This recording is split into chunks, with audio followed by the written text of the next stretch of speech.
Thank you for tuning in to Hacks and Hobbies with your host, Junaid. In Season 2 of Hacks and Hobbies, we're visited by our amazing guests coming from all walks of life who want to learn their story, their struggles, and their journey on how they got to where they are today. So stick around.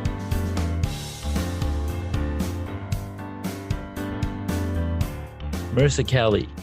So what's awesome is I met Marisa through LinkedIn, a up-and-coming powerful network for professionals. And what really pulled me towards her was her being a font nerd. And being a font nerd just means that you have a very keen eye and you can detect what font you're looking at and how it should be used in the way that it's being used. And a lot of the times, I've not talked much about it, but Comic Sans is one of the fonts that became very popular, and people started using this font in every single different application because the font was cute, but then the context of where the font was being used was misaligned. So anyways, that was really pulled me towards Marisa, and I was like, hey, why not I bring Marisa on the podcast, since she's also a social media strategist, and us being entrepreneurs and hobbyists, we love to learn people's journeys and how they got here and how we can use some of that knowledge to better ourselves and, on top of that, build a new connection. So Marisa, thank you so much for taking the time and coming onto the podcast. Thank you so much. I appreciate the invite, and I'm happy to talk about fonts whenever you want. Awesome. That's awesome. So being a user experience designer and talking with other designers all the time, there's always, at least once a year, we would have an email go around where somebody's done a website around, typography and proper font usage. And there was always a revelation or a introduction or reintroduction of the Comic Sans font and how people are using it incorrectly all over the place. It's a funny thing to absolutely talk about. Yeah. But before we jump into that funness, let's hear a little bit about where you come from and what excites you, and how you picked the path and journey that you're on currently.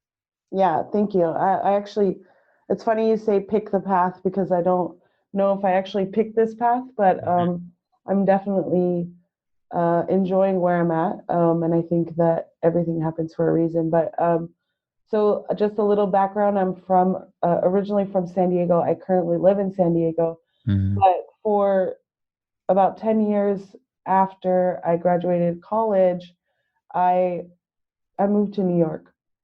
And I was, 22, and like social media was not really around. It was like not something that like was normal for someone to pick up and move across the country. But for some reason, that was what I did. And I was really passionate about, it's funny because I would probably never have used the word passionate back then, but like, going through it and you realize, okay, like I was really passionate about carving my own path. And I found a place to rent on like rentals.com and like moved over there. And like, I just kind of figured it out. Like, there was not a guide for someone to say like, okay, like you're going to move across the country and you're not going to know anyone. A few people from like the internet, but it's not like normal thing, right? This wasn't like social media age where you can connect friends from like different coasts and stuff like that. And it was just kind of abnormal. So I moved there. I got my one-way flight I don't know, maybe 4 or 5 months before I actually took the flight. Mm-hmm. So it was like no going back. Like I bought the flight, it was time to do it. Yeah. And I've had ups and downs. I lived there for 10 years, and I went through the blackout of 2003, and like it was a lot of learning in terms of being on my own, finding even the simplest thing like where to get my nails done and who's going to do Mm. my hair, because you don't know anyone. You don't grow up in Exactly. the neighborhood. You don't know who to trust. And over time, I just kind of carved my path into the digital marketing world. I was working in retail, and then I did real estate for a little bit. It was kind of not really sure what I was going to do, and I just kept going. And I Hmm. think that is a testament to how where I'm at now, because Hmm. I've been working for myself for about 4 years, Hmm. and just over 4 years, and there is no like guide on like this is what you need to do when you're starting your own business, and Yeah. this is where you need to start. And I think living in New York and having to figure stuff out on your own is kind of how it's helped me in the path that I'm in currently. And I think that, and now I'm helping B2B businesses also carve their own path Hmm. online on social media. Like, what is, you know, we talked about this, a little bit before, like, what is the best way to like make the most impact on social media Yeah. for that business, and how can you stand out? And sometimes it's not even about standing out, it's just about getting your message out there, Hmm. and that alone will stand out because it's their message and it's unique to them, versus, hey, I'm standing in the background and no one can really know about our business because Mm. we're not online. And once you start spreading the message and the value of the business, then that's where people start learning about you and trusting you Yeah. and doing business. Absolutely. And one thing that I was talking to we had a landscaper come over yesterday to give us a quote, Hmm. and he was like, I used to do, before and after photos on my Facebook, but then as he stopped doing it because as he was posting those photos, he was working for a company full time, but he was also doing the same thing on the side. And it's Hmm. like it was kind of of interest, but it was like, yeah, but I'm working on my website. And I started thinking, just because you're working on a website and hoping that will bring you clients is a huge misconception. Yeah, You right. definitely need it. You definitely need your own website. You need to have a email list that people can sign up to so you can Hmm. have direct connection, but you still need to bring people to that spot, Right, to your exactly. website, and the way to do it is to go in the crowd. You go outside, and Hmm. the literal outside Yeah, equivalent on the internet is a social media, right? right, exactly. Yeah.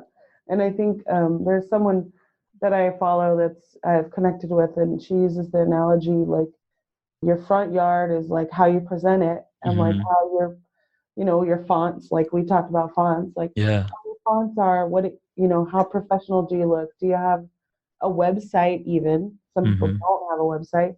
And then once they like get to your front yard, make a good impression, and then invite them to your backyard where your skill set is, and where you Yeah. actually get to do the work and Mm. hang out and like really get into like, the best conversations sometimes happen over like around a fire pit, like in the backyard with your friends, right? So it's kind of like Exactly.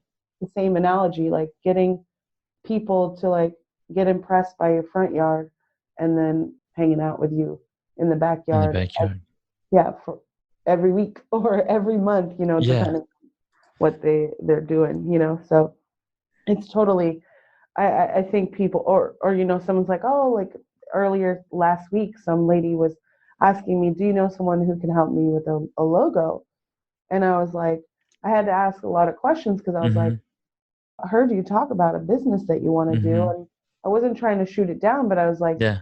don't even try to do a logo until you know like who you're reaching. Like you can't Yeah. like launch a business and then say, okay, like I like this logo. And I did the same thing. Like I launched when I first launched, like my business was like it was called Marisa Cali Creative. And like to me, that's like could be anything really, right? Like creative is anything. It could be something with your hands, it could be like digital like logos or websites or whatever. Yeah. And I created a logo and it just didn't resonate. It was like because I liked purple, I used purple. Hmm. And it was like this just doesn't work Yeah. for what I was trying to do. Mm. And I thought, okay, I'm going to do a logo and I'm going to put up a Facebook page. and people are just gonna come to my page and work Yeah. with me. I'm like, no, that's actually not how it works. And Yeah. it's funny because I was in marketing, but I didn't market myself. Mm. I just That's, like my I relied on my expertise, mm-hmm. and it was kind of like an ego thing, and I had to let that go when I'm building a business, because you have to get out there and talk about your expertise and talk about what value you can bring to businesses, because Yeah. people don't know that. So, Absolutely. People are not going to know what's inside your head, even though you keep telling yourself that. You have yeah, to really, exactly. yeah, get it out there. And this is my expertise. This is what I can do for you. Yeah. And Mhm. that's a really excellent point, because a lot of the times when we are creating a website, we end up creating it for ourselves. Like, oh, Right. I like this. This is what I like. We forget Yeah. about what people who are going to be visiting this website, what do they like? Right. Exactly. Right. So we got to think in that respect. And as a UX designer, and even in marketing, they talk about, who's your avatar, or who's your what's the user persona that's going to be using this application or this website. And so you define that user persona based on who you want to attract. And there's a class I'm taking with Vanessa Lau, and she says, you're not just talking about the market that you're focusing. You're not even focusing on the specific area of business, but you gotta look at combining all of those three things together. Let's say, for example, in fitness, for women who are moms who want to lose weight. So that's a very specific niche. People who want to lose weight after having a baby. So that's a super specific niche, instead of suggesting, oh, I'm in the beauty industry. Oh, I'm just in the skincare market. You bring it down, put all of those things together. So Hmm. your persona is now a person who is looking to lose weight, but they have all of these other criteria that they meet also. So then when you craft that message for them, you basically target exactly the person that you Yeah. want to sell to. Right. Exactly. And I think a lot of people like, or they say like, who's your market? And they're like, Hmm. everyone. Yeah. And I'm like, yeah, no, like No, not everyone. exactly.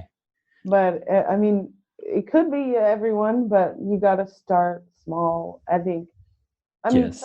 I wouldn't say I wouldn't try to diminish someone's goals, right? Like that's not No, no, the no. thing.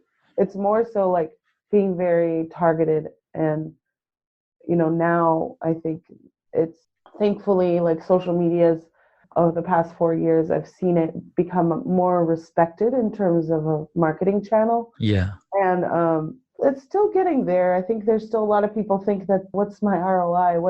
Why should I Hmm. pay you to manage my strategy and put up content? And I'm like, Yeah. like it's a marketing. Like it's probably the most like affordable still marketing channel compared Yeah. to print marketing and direct mail or whatever, if you're spending on ads, which is a Hmm. whole nother part of marketing. But Yeah.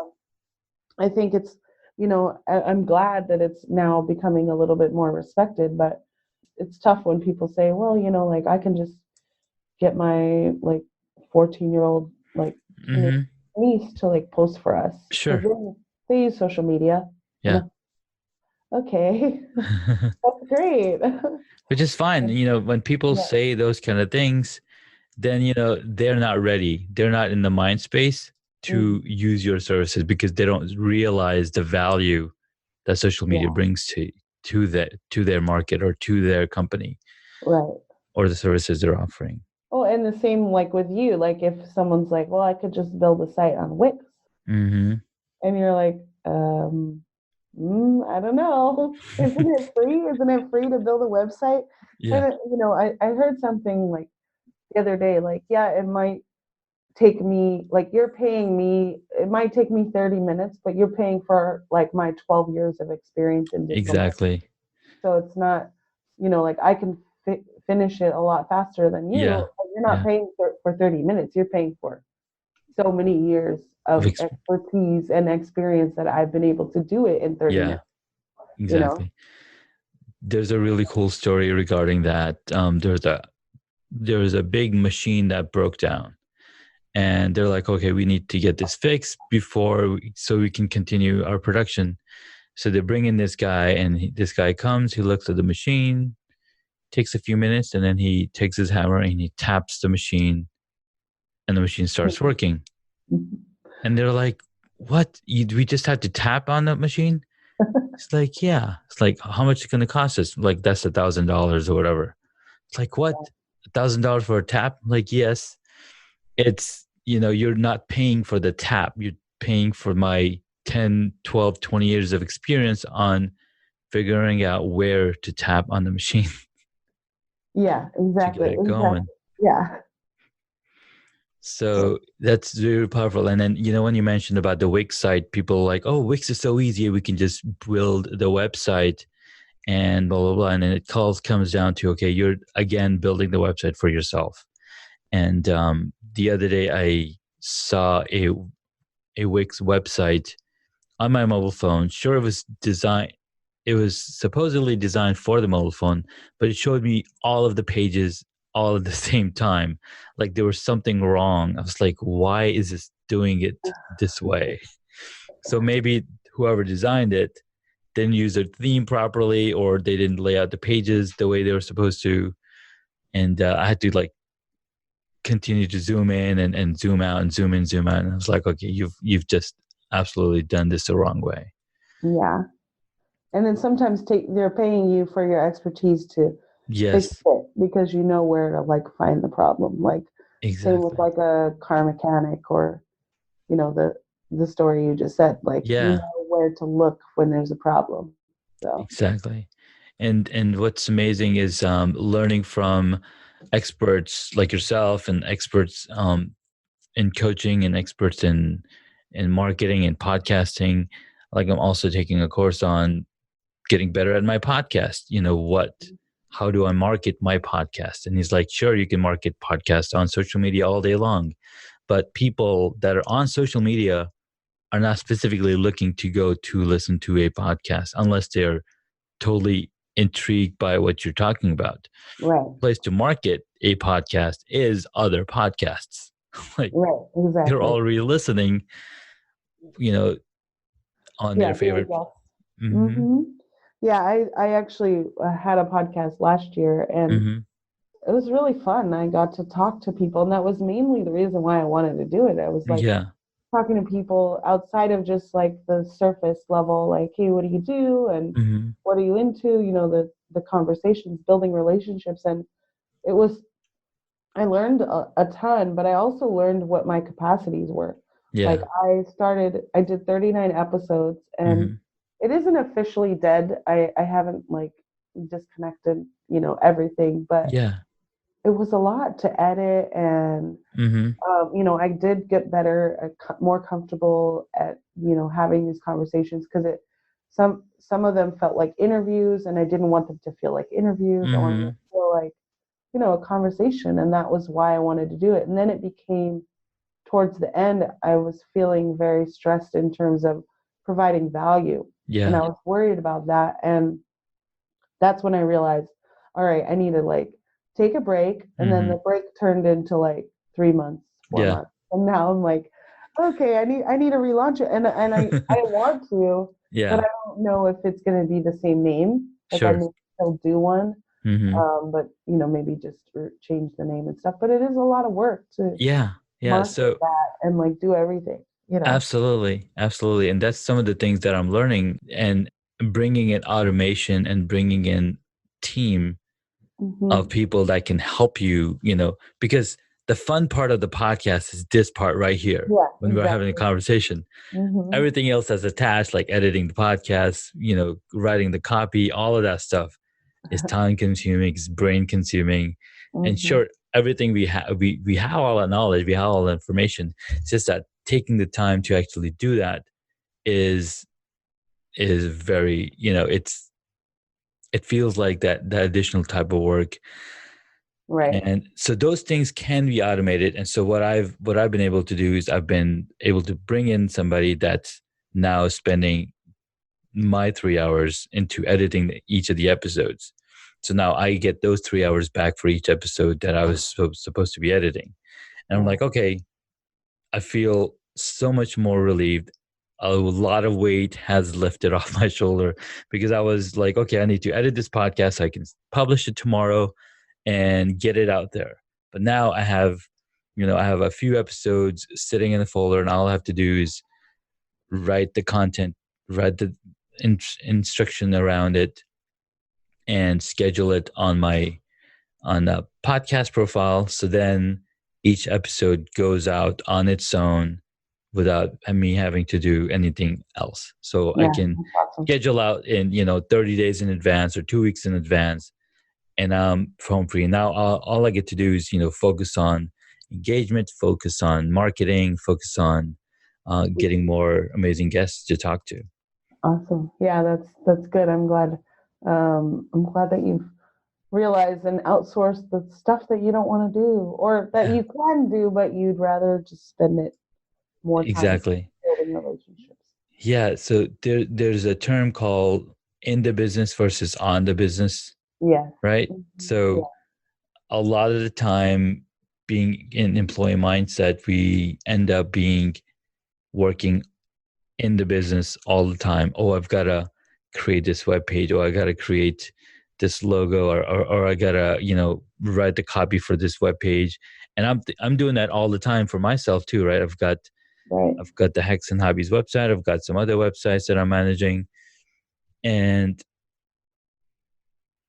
all I'm doing is I'm working in the business instead of bringing in new clientele and bringing in new leads that I can help and automate the process. So that's something that I'm struggling through as well, and working on, solving those problems for myself. Yeah, it's someone had said to me recently, and I've always thought, okay, this is my business, and I've acted like it, but Mm-hmm.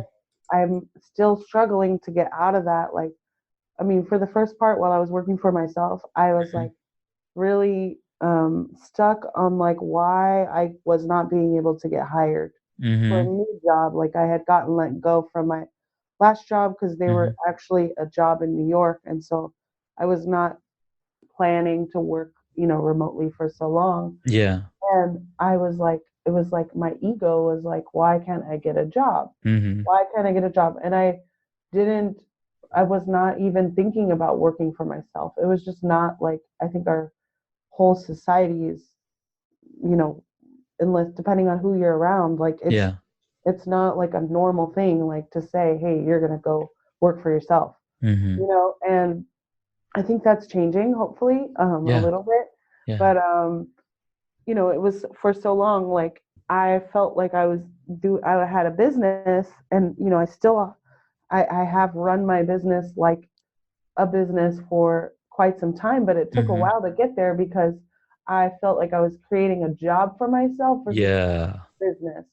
Like I'm not I don't really like the word freelancer because Mm-hmm. freelancer to me says you're just doing this on the side. This is your side hustle. You'll take, any type of project, and you're not thinking towards the future. Like that's what it comes to when someone says freelancer. Like, yeah, I'm a freelancer because I don't have to answer to anyone, but like I'm Right. building a business. Like I plan to like have one or two employees under me, and I want to Yeah. train other people that can do this on their own and not necessarily Exactly. work for me for the rest of their lives, but like Yeah.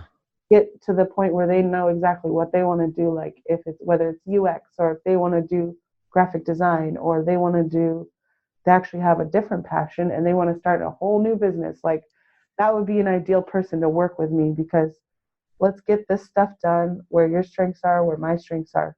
But I don't want you to work for me for the rest of my life. You know, Exactly. Yeah. carve your own path, and I think realizing that like I was creating a job for myself for a long time versus Mm-hmm. creating a business has Yeah. completely put me in a different mindset. Like it's a lot harder, I think, because you're actually a business owner and you're thinking Yeah. like a business, you have to make tough decisions, like firing clients that are not right or don't fit within your end goals or your vision of who your ideal client is, and that is stressful because you're like Exactly. saying no to money, and that's like, Yeah. oh my god, but you have to say no to those people or to certain partnerships or relationships that you have with clients in order to Yeah. open the door for other ones. So Absolutely. Absolutely. And even the we're living in a time where you don't even have to hire an employee. You can have a virtual assistant that right. can work for you 10 hours a week or 10 hours a month. Whatever. It's all up to us how we define that, right? And I was talking to a friend of mine, and he said, the max you can pay somebody a month for a virtual assistant is probably $2,000. And then this virtual assistant is probably managing all of your other virtual assistants, experts in graphics design or experts in audio production. You're hiring somebody else to do all of that work for you so you can focus on bringing in more connections and Right, exactly. scale. Yeah. So um, And how do I what can I ask you a question? How do you, I guess, I don't know, maybe I'm answering it for myself when I ask sure. you, but Yeah. like, Yeah. how do you, like, I feel like, you have certain standards in terms of what you look for when it comes Mm-hmm. to UX and design and stuff like that. Yeah. How do you let go of like your standards to be So able to have someone work under your name or sure. your brand, you know? So there's a few ways, right? So for example, one idea that Pat Flynn of Smart Passive Income Hmm. taught us is that, for example, if let's say you're writing a blog post or you're, editing your podcast episode, and there's certain steps that you take yourself that's your standard. So what you can do is record a screen recording of what you're doing.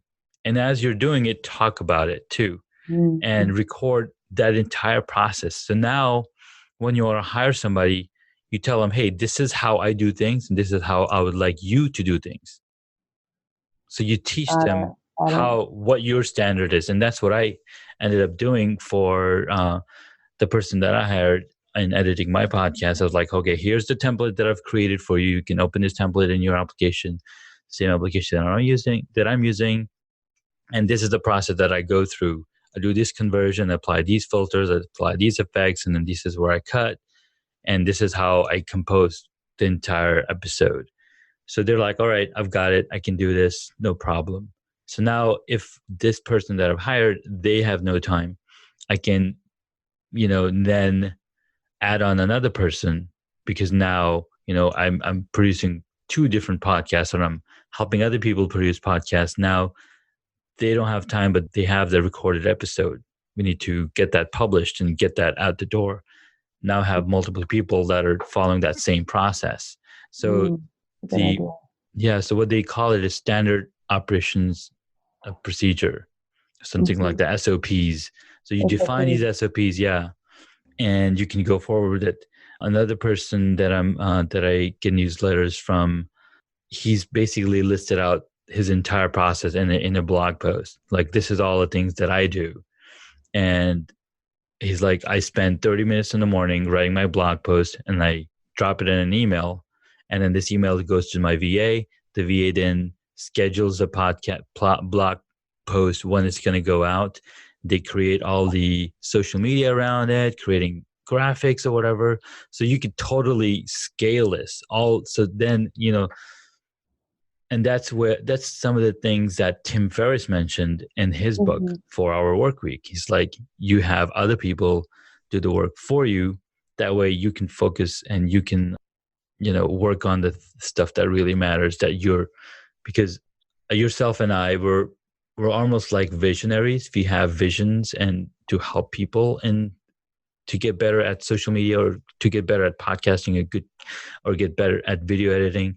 And so we always have our minds racing towards those kind of things. And then when you have to switch that off and do the tasks that bring the social media out or, planning out the social media calendar or planning Mhm. out all these things, right?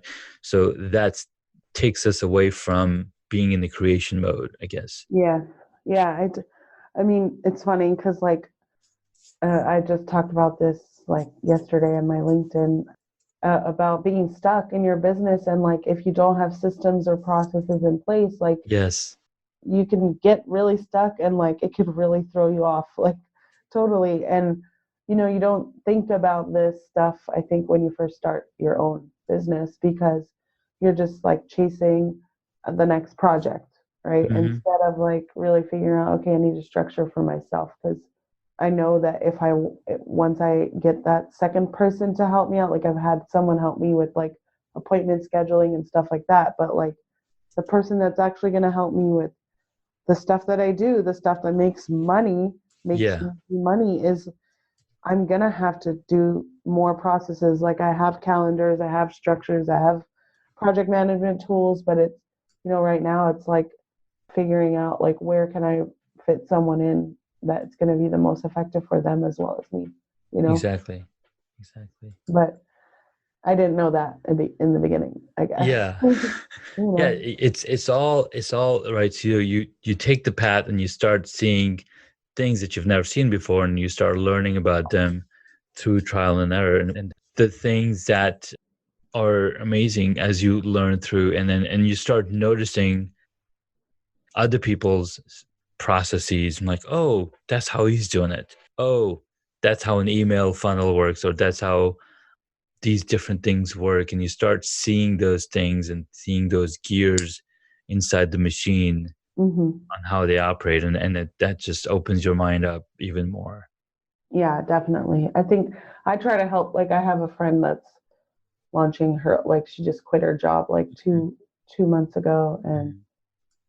she's in that like I gotta get my website up to because I can't, my savings is not gonna pay for my bills right now. Like I don't want to use all my savings, and I'm like, it's hard for me because I'm like I want her to carve her own path, but it's also like, hey, you gotta do this first, and you gotta have your strategy, and like you've got to start building relationships, because like you can put your website up, but people are not going to find you until you start, presenting yourself as like the expert or the one with the expertise in the specific, you know, In your role. path. And Yeah. yeah, and I feel like, sometimes I'm in addition to what I do for businesses and coming up with strategy for social media, and it could be social media, it could be like even webinars. We've done like different like email marketing campaigns. It really just is B2B social media and digital marketing all together. But Yeah. like when it comes to like my friends, like I'm helping them with their business. Like I'm a business strategist a Yeah. little bit, and it's like it's nice to be able to offer some help, and so that they don't have the same mistakes that I do, like Exactly. worrying about a logo. Like my logo was just it was such a priority for me because that's what I thought I needed, and it's like now I have an email and a domain that like doesn't get used. I've Mm-hmm. obviously transitioned over, but like for a while there, it was like this is not aligned with what I want to do. So Yeah, you gotta get that, build that mindset up. And one way that I've learned a lot is through either reading books or having conversations with people who've already through the path that I've gone through, that I would like to go through. right. Somebody that already done what I want to do, and I'm gonna mirror that what they're doing. And one of the first person that I started listening to was Tony Robbins back in the days, Yes. and those tapes and those CDs totally opened up my mind, and a lot of my mindset I attribute to what I learned from him, and now I get to learn from a lot more people that are doing the same thing, doing what they love and making it uh, their, like, that's their bread and butter essentially. Right. Exactly. Yeah. Awesome. Well, we've had some really awesome chat about your journey, your story, and how you got here, as well as the different things people can do to better be found online, right? Mhm. And Yeah. how, like, what different things that they do go through to define their personal brand or their company's brand, whatever it is. They've got to do it in steps. And you've mentioned that you've got some really cool materials people can access on your website. Yes. But, Um, but before we get more into that, let's ask some questions that yeah. are pertinent to this podcast, as we talked about hacks and hobbies, and Mhm. these are business hacks that we've just talked about. You've got a ton of business hacks right now. Mhm. uh, let's take a look at some hobbies. So what is one hobby that you wish you got into but never had a chance? So I think I remember talking to you about, but like, I really wish that I played like piano or like played an instrument Hmm. because I'm such a fan of music, like any type of music. Like, and people always say like I like all types of music except country. Well, I like all types of music, Yeah. even classical. Like I'm Mhm. like I will listen to like a score of a movie. And I think that, just I hear when people that are into music and that play music and they talk about like the different keys and like you know when they're speaking that language, like Yeah. I'm so fascinated by it because Yeah. music can really like change your entire mood. Like, Mhm. when you wake up in the morning and you listen to like this morning I was listening to 90s rock and I was like take I took me back to high school days, getting ready for high school and like, listening to like Soundgarden and Nirvana and stuff like that. And Yeah. it was, you know, and those memories like are some of the best memories I have. And Mhm. all music, all like there's a song that like reminds me of a certain person and I'm Mhm. like flooded with like a vacation or like a time where like a friend was visiting and this song was like coming on all the time or Yeah. I'm camping and like we're listening to country, Mhm. like it's that song that comes on that whole trip, right? And Yeah. so I personally wish that I could play music because I feel like it seems like super relaxing when someone like picks up like a guitar at like a campfire and like just wants to play some music. Like that to Mhm. me is like amazing. So I Yeah. wish that I could pick that up. I'm pretty sure I still have time in my lifetime to do that. Absolutely. Absolutely. Uh, where will I find the time? I don't know. Well, by having More, SOPs in place, right? yeah, exactly. I just was thinking that I'm like, I need to like hire someone and put the process in place so that I can start playing the guitar or something. Yeah. So, one book that I recently got through Michael Hyatt was it's called Free to Focus, and that's exactly what he talks about: bringing people into your team, so then you can do more of the things that you love to do, Right. and building on a business. Awesome. Playing an instrument is definitely an awesome hobby. My brother, he plays the guitar. I've played the bass long time ago when we had a band, and I tried playing the guitar, but I would always hurt my fingers, I guess. But you have to build those fingers muscles up. Yeah. Awesome. All right, what is your favorite movie or TV show? And if none, how about a book? Oh, okay. So my favorite movie, and I have like a top five, but I'm gonna Mhm. say Goodfellas. Goodfellas. I Okay. love Goodfellas, but I had this question actually to my Twitter. I asked this on my Twitter like last week. I said, Mm.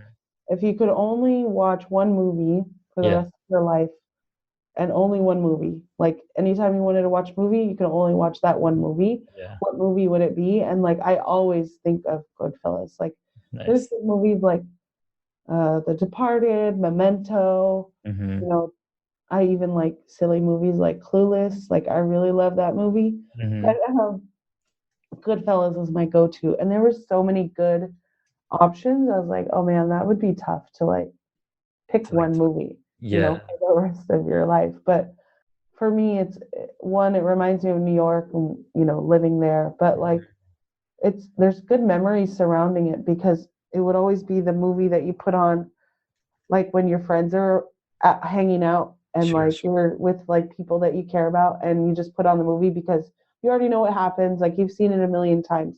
But Yeah. like the association between the movie as well as like the occasion, what the movie itself, the plot line and all that is good to Yeah. me. But also like when it's playing, like who's hanging out with you. And like that's what I associate why I love Goodfellas. Like when I Nice. put it on, it's like I know I'm always having a good time, you Very know. cool. So And they're playing Goodfellas on TV every single day, yeah. even twice a day, right?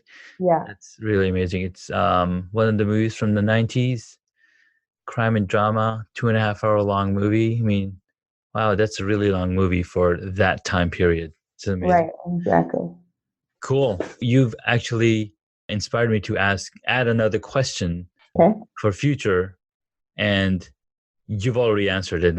And the question would be: so, if you've seen or read the book, Ready Player One, and the movie Ready Player One, in it, they had to first of all learn all about the 80s, and they had to one of the challenges to find a key, they had to play a character. So in the book, they had to play Matthew Broderick's character in War Games, and basically, whoever's playing that character, they had to know all of the lines of the character, and to be able to go step by step throughout the movie. Otherwise, it fails, and then you have to start over, or you Hmm. basically are rejected. So if there was one movie that you get to play in as a Hmm. character, what would it be? Right? Oh, it's gonna be Clueless. Okay. I'm not because I'm clueless, but I think Sure. like the one-liners and just like because it's like based in California and LA, and I just it's for me it's a cult classic. It came out while I was in high school, and Yeah. it's just for me I was like, oh my god, this is hilarious. And this I mean, I would choose Clueless, but there's a close second in Borat because I Mhm. think Borat is like hilarious. Like that's my style of humor, I guess. Mhm. Yeah. Um, so there's it's just I, I I like corny jokes. Like I Yeah. like I like sarcasm. So like it totally is my style because Nice. I don't think I could hack it in Goodfellas. I don't know. You know, It's who good, knows? good observation. So Yeah, what's cool in Ready Player One is, so in the book they chose War Games because it's a very popular movie, yeah. and but in the movie they were like, okay, War Games is too silly. We're gonna choose The Haunting. I think they choose The Haunting or something, where they had the two twins coming in and they had to basically be inside the movie. It was nicely done. It was really nicely done. That's cool. Yeah, I remember that movie with Helen Hunt, Board Mhm. Games. That was a Yeah, good one. yeah. All right, next question. Who is your favorite superhero? Oh wow. This is a tricky question, you know why? Because I don't really like know too many of them, Sure, honestly. sure. Oh, superhero. Is Jem a superhero? Do you remember Jem from like the 80s? I Uh, don't know. well, if you know about this superhero, then that I is your, don't know.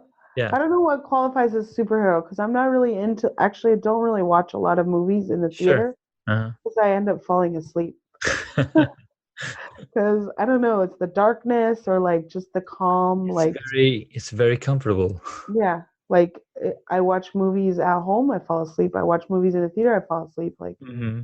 even during I was watching Bohemian Rhapsody. Yeah, that And was, that's like a concert movie, right? Like there's a ton of yeah, music all the time. I fell asleep. And I'm like, I just can't watch movies. But I mean, I don't know. I'm not a huge like superhero person, sure. honestly. So So we'll put down Gem, and looks like Gem is also known as Jewel, superhero that Marvel created, and oh. apparently It's a Chinese superhero. I don't know. There's a bunch of information I'm looking up on the interwebs. All right. Awesome. Last question. If you were a board game, what would it be? Hmm. So I'm gonna choose the board game Life just because I played it recently and I had not played it since I was like a teen. Yeah. And it was really interesting because Life, I think the game of Life is, the actual board game doesn't really fit within what I've created in my path of my life. Yeah. Um, they almost need a revamp version for like people that have not done the get married, have kids, buy a house route, because I feel like that was what it was. But it was interesting because like I'm a little bit older and my husband and I were married, but we don't, we don't have kids. So Mm-hmm. it's like something that like you go through this game and then I actually ended up not being married, but I had 8 kids in the game. Wow. So I was like, this is weird. Why am I having 8 kids? And like, it's just interesting because Yeah.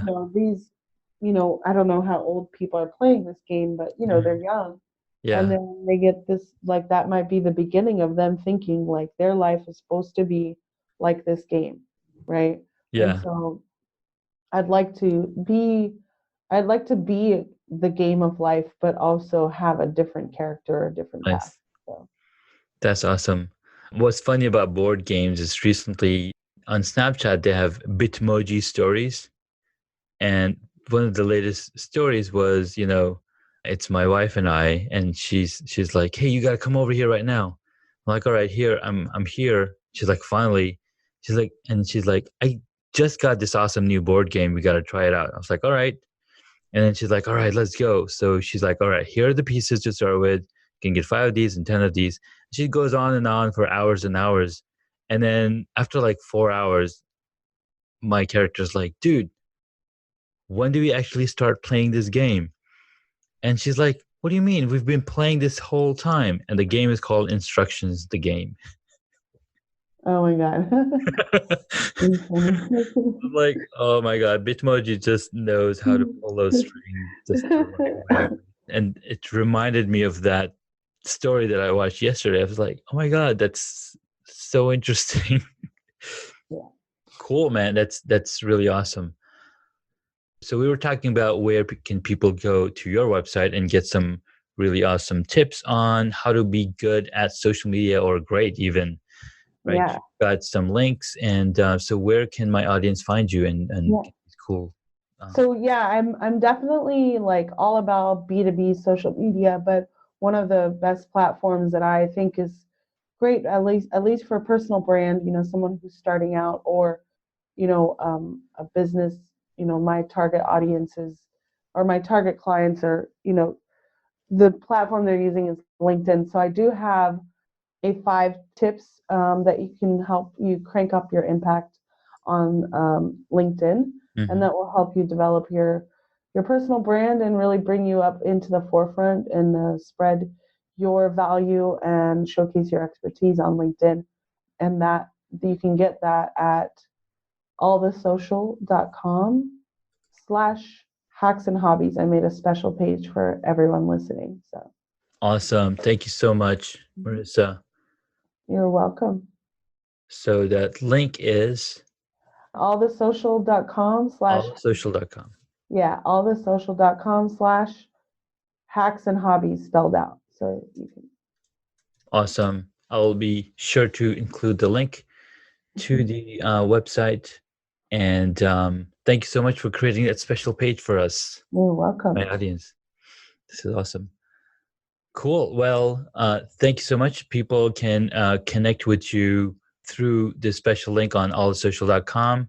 Marissa is also on LinkedIn because LinkedIn is a very powerful platform that's growing up. They recently enabled live videos, and Bobby Oh, Umar has been doing a great job of being live every single day at 8:30 in the morning.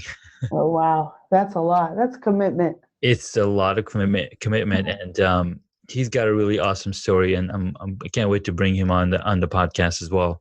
Yeah. But LinkedIn is growing very fast. I've been growing my connections on LinkedIn as well, and connecting with a lot of amazing folks like yourself, and really thankful and grateful for you to taking the time in coming onto the podcast, even though you're coming off of a cold. Yeah, thank you. Actually, yeah, I'm coming down from it. It was a lot worse, but the price you pay sometimes when you're your own boss, you can't take as much rest as you need. But I'm trying. I'm definitely trying. So awesome. Well, thank you so much, Marisa. We'll talk to you soon. Thank you for having me. You're welcome. Thank you for listening to Hacks and Hobbies. You can find additional information on the guest today on their website, hacksandhobbies.com. Please feel free to subscribe to the podcast so you don't miss out on upcoming interviews with amazing guests.